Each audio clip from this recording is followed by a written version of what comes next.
নমস্কার বন্ধুরা, আমি সঞ্চারী আর আমার চ্যানেল ইএইচ কুকিংয়ে আপনাদের সকলকে স্বাগত।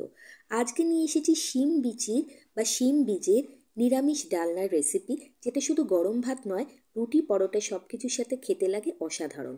রান্নার পদ্ধতি ভীষণ সহজ, খুবই সুস্বাদু। এই রান্নাটা কিন্তু ঝটপট তৈরি করে নেওয়া যায়। কিন্তু হ্যাঁ, শিম বীজকে ছাড়ানোর জন্য সময় একটু বেশি লাগে ঠিকই, তবে ছাড়ানোর সঠিক পদ্ধতি যদি জানা থাকে না, তাহলে খাটনিটা কিন্তু অনেকটাই কমে যায়। যেদিন শিম বীজ রান্না করবেন তার আগের দিন রাতেই কিন্তু নর্মাল টেম্পারেচারের জলে শিম বীজগুলোকে ভিজিয়ে দেবেন। 7-8 ঘন্টা জলে ভেজানো থাকলে দানাগুলো অনেকটা ফুলে যাবে, তখন কিন্তু আলগা হাতে চাপ দিলেই বীজগুলো সহজেই বেরিয়ে আসে। 500 গ্রাম মতো শিম বীজ ছাড়াতে যদি এই পদ্ধতি অ্যাপ্লাই করে করেন, তাহলে কিন্তু 15-16 মিনিটের বেশি সময় লাগবে না। আমি এই শিম বীজগুলোকে প্রায় 7-8 ঘন্টা নর্মাল টেম্পারেচারের জলে ভিজিয়ে রেখেছিলাম। এখন দেখুন, দুটো আঙুল দিয়ে সামান্য আমি একটু করে চাপ দিচ্ছি, আর খোসার থেকে বীজগুলো কিন্তু খুব সহজেই আলগা হয়ে যাচ্ছে। সবকটা বীজকে বার করে নিয়েছি। কি সুন্দর লাগছে দেখুন দেখতে। এগুলোকে দেখতে ভীষণ ভালো লাগে, আর এতটাই নরম না যে কড়াইতে যাওয়ার পর কিন্তু সিদ্ধ হতে একদমই টাইম লাগে না। তো শিম বীজ ছাড়ানো কমপ্লিট। এবার চলুন দেখে নিই আর কি কি উপকরণ আমাদের এই রান্নাটার জন্য লাগছে। দুটো মাঝারি মাপের আলুকে আমি ছোট ছোট টুকরো করে ডুমো ডুমো করে কেটে ধুয়ে পরিষ্কার করে রেখে দিয়েছি। এবার এই ডালনাটা বানানোর জন্য একটা মশলা বানিয়ে নিচ্ছি। যেহেতু সম্পূর্ণ নিরামিষ পদ্ধতিতে করছি, এতে কোনো পেঁয়াজ রসুনের ব্যবহার আমি করব না। তো প্রথমে নিয়ে নিলাম 1.5 চামচ পরিমাণে জিরের গুঁড়ো, সাথে দিয়ে দিচ্ছি প্রায় 1.5 চামচ পরিমাণে ধনের গুঁড়ো, অল্প একটু কাশ্মীরি লাল লঙ্কার গুঁড়ো দিচ্ছি রান্নাটায় যাতে সুন্দর একটা কালার হয়। লঙ্কার গুঁড়ো ব্যবহার না করতে চাইলে অবশ্যই স্কিপ করতে পারেন। আর দিয়ে দিচ্ছি বেশ কিছুটা হলুদ। আমি এখানে খানিকটা বাটা হলুদ ইউজ করছি, আপনারা গুঁড়ো হলুদও ব্যবহার করতে পারেন। এবার অল্প জল দিয়ে মশলাটাকে প্রথমে গুলে রেখে দিচ্ছি। এইভাবে নিরামিষ রান্না করার সময় না, মশলাটাকে যদি আগের থেকে জলে গুলে রেখে দেন, তাহলে রান্নার স্বাদ কিন্তু খুব ভালো আসে, কারণ মশলাটা একটু ফুলে যায় জল পেয়ে। এইবারে তেল গরম করে নিয়ে, সর্ষের তেল গরম করে নিয়ে কড়াইতে তাতে দিয়ে দিয়েছি আলুগুলো। আর আলুগুলোকে ভাজার সময় অল্প একটু আগে নুন দিয়ে নেব। নুন দিয়ে ভাজার কারণে আলুগুলো নরমও হয়ে যাবে, আর নুনের যে স্বাদটা সেটা আলুর মধ্যে বসে যাবে, ফলত আলুটা খাওয়ার সময় একদম ফিকে লাগবে না। তো বেশ ভালো করে নাড়াচাড়া করে আলুগুলোকে বেশ ভালো নরম হয়ে যাওয়া পর্যন্ত ভালো করে ভেজে নিলাম। এবার আলুগুলোকে প্যান থেকে তুলে নিচ্ছি। কড়াইতে যে পরিমাণ তেল আছে সেই তেলেই বাকি রান্নাটা আমি করে নিচ্ছি। তো তেলে ফোড়ন হিসেবে দিয়ে দিচ্ছি সাদা জিরে, তেজপাতা আর শুকনো লঙ্কা। ভালো করে ফোড়নটা নাড়াচাড়া করে নেব। আর ফোড়নের থেকে যখন সুন্দর একটা গন্ধ আসবে, আমি এর মধ্যে খানিকটা টমেটো বাটা দেব। একটা বড় সাইজের টমেটোকে মিক্সির জারে দিয়ে ভালো করে ঘুরিয়ে রেখেছিলাম জল ছাড়া, সেই টমেটোর পেস্টটা এখানে দিলাম। এতে করে রান্নার স্বাদটা ভালো আসবে এবং রান্নার রঙটাও ভীষণ ভালো আসবে। আর যেহেতু পেঁয়াজ রসুন ব্যবহার করছি না, তো গ্রেভিটা বানানোর জন্য কিন্তু এই টমেটো বাটাটা খুব কাজে আসবে।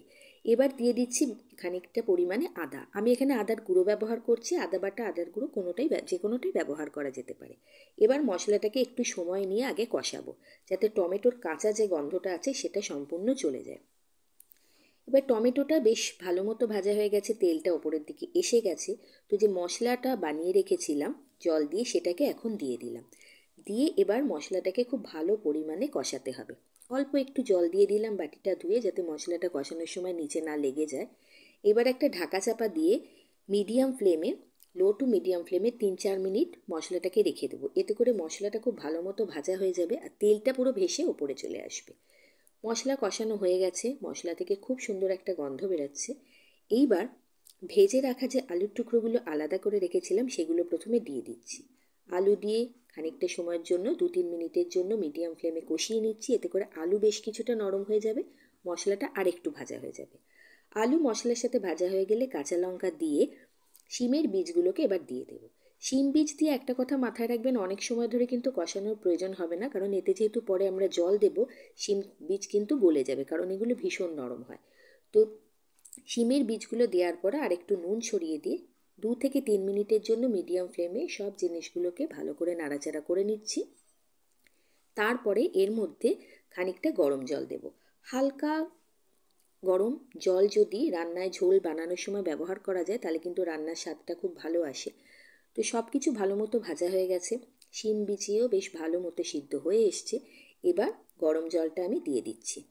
জল এখানে আমি একটু বেশি পরিমাণেই দিচ্ছি, কারণ শিম বীজের এই তরকারি কিন্তু কড়াই থেকে নামানোর পর বেশ ঘন হয়ে যায়। সেই জন্য আমি এখানে প্রায় 3 কাপ পরিমাণে জল দিয়েছি।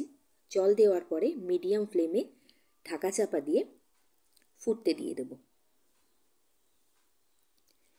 এবার 2 থেকে 3 মিনিট হয়ে গেছে, একবার চেক করে নিই। দেখুন তেলটা ওপরের দিকে এসে গেছে, তার মানে রান্নাটা প্রায় কমপ্লিট।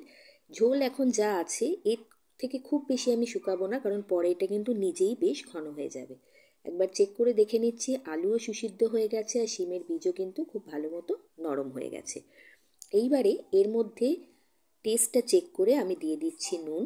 নুন আগেও দিয়েছিলাম, সেই জন্য নুন এখানে খুব বেশি আমার লাগবে না। পরিমাণ মতো নুন দিয়ে দিচ্ছি। আর যেহেতু একদম নিরামিষ তরকারি, পেঁয়াজের ব্যবহার করিনি, সেই জন্য আমি অল্প কয়েক দানা চিনি দিচ্ছি টেস্টটাকে ব্যালেন্স করার জন্য। রান্নায় চিনি ব্যবহার করতে না চাইলে স্কিপ করতে পারেন। দিয়ে দিচ্ছি বেশ কিছুটা গরম মশলা আর ঘি। যে কোনো নিরামিষ তরকারির ক্ষেত্রে কিন্তু ঘি গরম মশলা ছাড়া স্বাদটা প্রায় অসম্পূর্ণ থাকে। আর এরকম ডালনার তরকারিতে একটু ঘি গরম মশলা দিলে টেস্টটা খুব ভালো আসে। তো শেষে ঘি গরম মশলা দিয়ে 5 মিনিট ঢাকা চাপা দিয়ে এমনি গ্যাসের ফ্লেমটাকে বন্ধ করে রেখে দেব। তো 5 মিনিট পরে দেখুন শিম বীজের এই ডালনার রেসিপি একদম পরিবেশনের জন্য রেডি। গরম ভাতের সাথে, রুটি, পরোটার সাথে খেতে অসাধারণ লাগে। এই ট্র্যাডিশনাল বেঙ্গলি রেসিপিটা যদি ভালো লেগে থাকে, অনুরোধ রইল চ্যানেলকে সাবস্ক্রাইব করে বন্ধু হয়ে পাশে থাকার জন্য। ধন্যবাদ, ভালো থাকবেন, সুস্থ থাকবেন।